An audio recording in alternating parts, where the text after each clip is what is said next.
welcome to my channel, The Love Tita Heart, the channel for the non-stop followers of Alden and Maine, who will serve as voice for those who cannot express their feelings for Aldab. Kamusta po kayo mga ka-non-stop? Good day po sa inyong lahat. Bago po tayo tumungo sa kaganapan kay Alden and Maine, please subscribe and hit the notification bell para ma-notify po kayo sa mga bagong video na i-upload ko. Salamat po! Happy at mga ka-Aldab, konting follow-up report lang po sa 50th anniversary ng Mobile Fund na sobrang nakaka-proud. Ang naturang event po ay produced by Myriad Corporation na pag-aari ni Richard Jr. At ang 200,000 na kanyang ipinamigay, 100,000 galing sa isang sponsor at ang another 100,000 ay galing mismo kay Alden Richards. Very generous talaga ang nag-iisang pambansang Bay and multimedia star Alden Richards. Kaya masasabing malaking parte po ng pagiging successful ng 50th anniversary celebration ng Mobile Fund ang CEO Richard Fulkerson Jr. ng Myriad Corporation.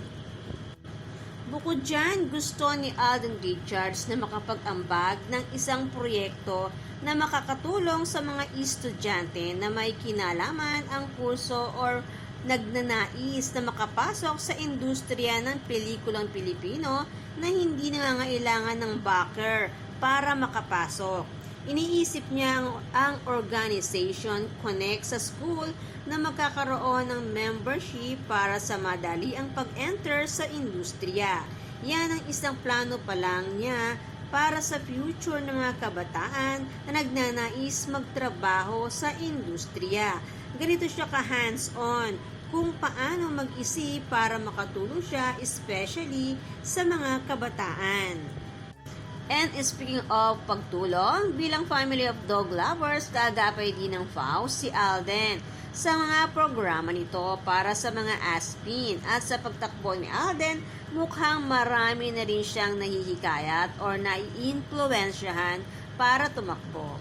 And speaking of influensya, bilang si Alden Richards ay isang influential leader, isang CEO and co-owner ng ilang restaurant and being trusted endorser, nag-serve si Alden sa Running Great Restaurant Summit bilang isang motivational speaker. Grabe, level up na talaga si Richard Jr. Hindi biro ang maging isang motivational speaker. Ibig sabihin lang nito na ang lahat ng iyong sasabihin at ibabahagi sa mga audience ay mga pawang powerful words na pwede rin nilang gawin or subukan para sa kanilang ikatatagumpay sa pagpapatakbo ng isang restaurant. Grabe talaga, sobrang nakaka-proud ang isang Alden Richards. For sure, very proud si Mrs. Tico Manday Fulkerson sa lahat ng achievements at pagtulong na ginagawa ng kanyang better half, Richard Jr. Masasabing hindi sinayang ni Alden ang sakripisyong ginawa ni Mengay para sa kanila at sa binubuo nilang pamilya na unti-unting lumalaki. Paano naman ipagpapalit ni Mengay si Tisoy bukod sa sobrang mahal siya nito, masikaso, maalaga sa kanilang mag-iina at higit sa lahat, kabutihan ang ginagawa sa kapwa na pwede niyang ipagmalaki ng taas noo. At hindi pa dyan natapos ang pagiging abala ni Alden sa mga nagdaang araw. Bilang isang entertainment producer, umattend siya sa General Assembly or General Meeting ng Entertainment Producers of the Philippines, formerly known as Philippine Motion Pictures Producers Association. Bilang committed ang mga film producer sa pagpapalawak at pagsisikap sa pagpapalago ng industriya.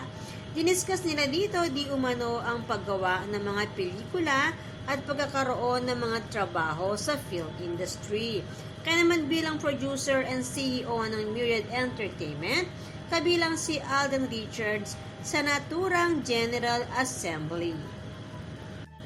Samantala, congratulations and happy 10th year's anniversary sa Concha's Garden Cafe, kung saan co-owner ang mag-asawang Nico Menday and Richard Pokerson Jr. Grabe na ito, kung gaano binubuhusan ng pagmamahal ni Tisoy si Mengay, ganon din bumubuhos ang blessings sa Pokerson Jr. family. And speaking of Pokerson Jr. family, March 16, nag-post si Daddy Bay. Ang larawan na ito kasama si Alden and Angel na tila ba may celebration na nagaganap. And March 17, ipinost naman ni Raisa Pokerson and Alden Richards mismo ang larawan na ito. Ang Pokerson senior siblings ng mga bata pa ito. Si Alden, si Raisa, and RD na may caption pa si Daddy Bay. Hirap alagaan niyang tatlo na yan. Na tila ba may mensahe ng 3 kids, 2 boys and 1 girl. Parang Pokerson's junior siblings, 3 cutie kids. And speaking of 3 cutie kids, isinare po ito ng ating ka-admin sa kanyang Twitter account. And one of the most strongest defender ng Aldab. Credit po ito sa may-ari at kay ma'am. Sorry po, hindi po ako nakapagpaalam. Excited much po para magkwento. Ayon po sa pag-uusap nila, March 15 po naganap ang super sarap sa pakiramdam na experience na ito. Pasensya na po pala sa late reply. Sabi sa akin ni Tisoy, punta ka po sa car, masusurprise ka kasi may sinundo ako. Ma'am, sa Belo QC po yun. Nagulat ako kasi nagse-cellphone ako nung biglang nagtilian ang mga tao.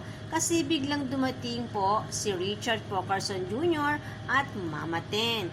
Finally, nakita ko na rin po yung mag-iina sa car. Grabe, di ako makapaniwalang ang lalaki na agad nila. Kaso po sumenyas at nakiusap si Maine na kung pwede na wag po na ng video or pictures. Pabalik na po ako ulit sa Japan. Masaya akong babalik.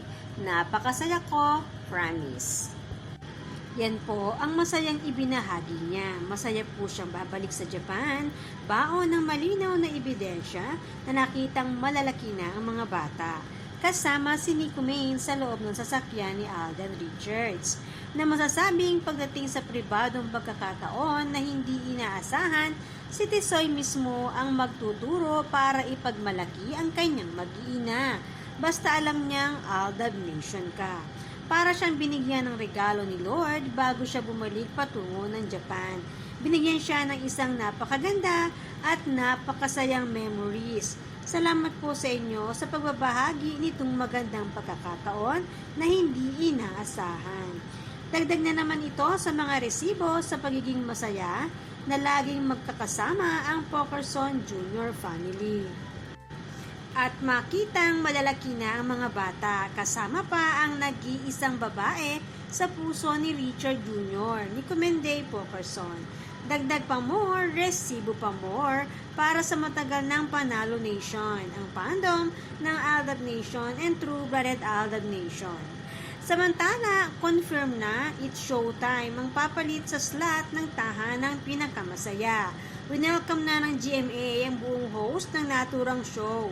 Ngayon, naabangan na lang ng fandom kung ano naman ang magiging resulta ng dalawang noontime show na e-ere ng sabay sa magkahiwalay na network.